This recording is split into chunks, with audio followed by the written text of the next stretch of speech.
Bonjour à tous. Je continue à vous partager des extraits du livre du cardinal Ratzinger, La communion de la foi. Ce n'est plus l'expérience du poids de nos péchés qui pose problème, mais l'absence d'expérience du péché qui de nouveau repose sur la problématique de l'absence de Dieu et de son désintérêt à notre égard. Parce que l'image de Dieu a fondamentalement changé, s'est vidée de sa substance, le péché est un mot étranger qu'on préfère ne pas utiliser. Notre question n'est donc plus comment trouver le pardon, comment trouver un Dieu qui fait grâce, mais comment être en accord avec le monde et moi-même.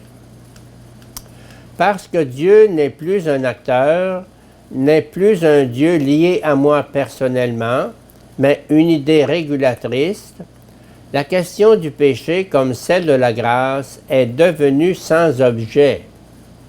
C'est pourquoi se répand, même dans la théologie, l'opinion qu'il est absurde de parler de la mort expiatoire du Christ, d'une satisfaction qu'il a accomplie pour nous et qui nous justifie.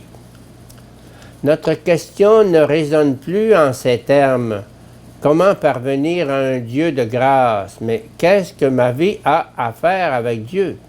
Dieu a-t-il quelque chose à faire avec moi?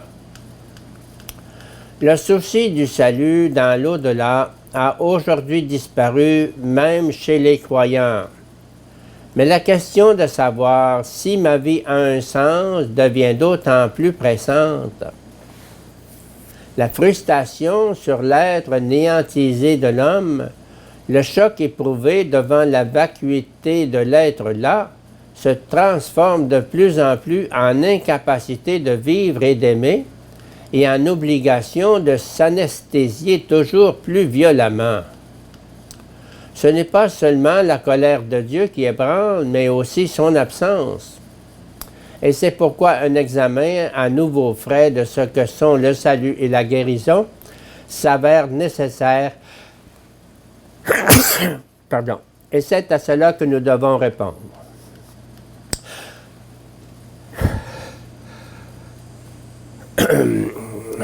Pardon.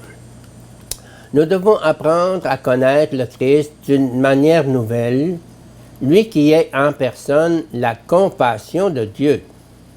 Et nous éprouverons de nouveau que la libération du moi ou les directives pour s'accepter soi-même peuvent aider en partie, mais que l'homme est avant tout fait pour être aidé et pour être aimé, que c'est d'une aide extérieure à lui-même qu'il pourra revenir à lui et sortir de lui-même.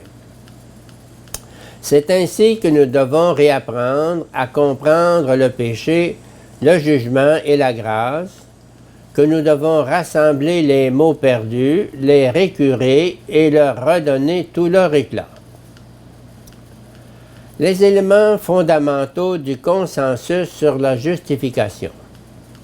Premièrement, à la fois juste et pécheur, simul justus et peccator.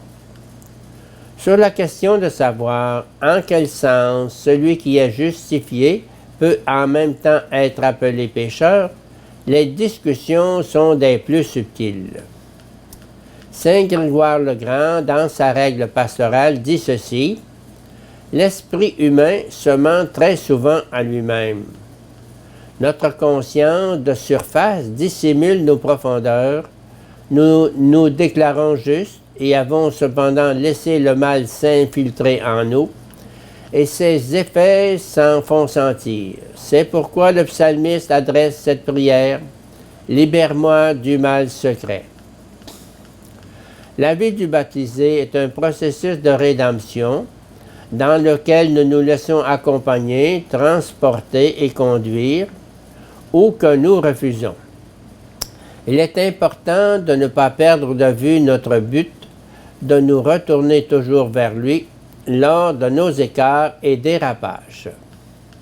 Il est important de toujours recevoir le pardon de manière nouvelle, mais il faut également apprendre la responsabilité du pardon. La grande conversion, c'est-à-dire la foi, se compose de beaucoup de petites conversions.